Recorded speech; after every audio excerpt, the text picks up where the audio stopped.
जनता party की सरकार ने मुट्ठी भर उद्योगपतियों को अपना जमीर बेचकर किसान मजदूर की जमीन का सौदा किया। ऋषि मुनियों की धरती में किसान ऋषि को बेड़ियां पहनाने का काम किया। देश का अन्नदाता सड़कों पर है, देश का खेत मजदूर सड़कों पर है, देश की आत्मा जो खेत और खलिहान में बसती है वो करहा रही है। और भारतीय जनता पार्टी, खास तौर से नरेंद्र मोदी, मनोहर लाल खट्टर और दुष्यंत चौटाला सत्ता के कमरों में बैठकर किसान और मजदूर की मेहनत का मजाक उड़ा रहे हैं।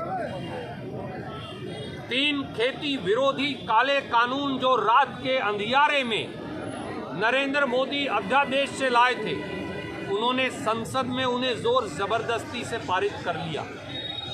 देश का किसान, देश का मजदूर, देश का दुकानदार, देश का मंडी व्यापारी, देश का गरीब, मंडियों में काम करने वाला छोटा छोटा गरीब मजदूर इसे कभी स्वीकार नहीं करेगा।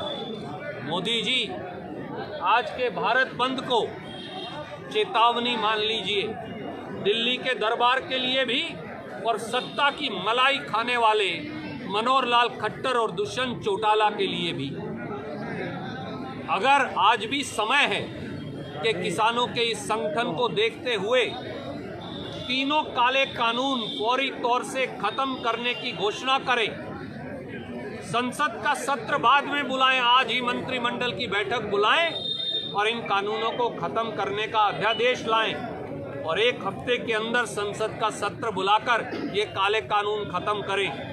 वरना ना दिल्ली का दरबार रहेगा, ना चंडीगढ़ की सरकार, ये दोनों चलते बनेंगे।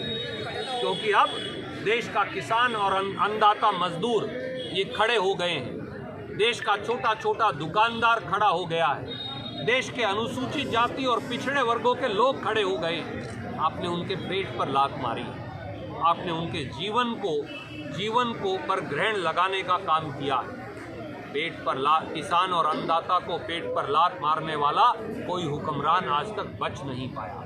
अहंकार रावण का भी टूटा था, अहंकार मोदी सरकार का भी टूटेगा। इसलिए समय है, चेतावनी मानिए और मान जाइए, वरना दिल्ली दरबार और हरियाणा की सरकार दोनों खो बैठे।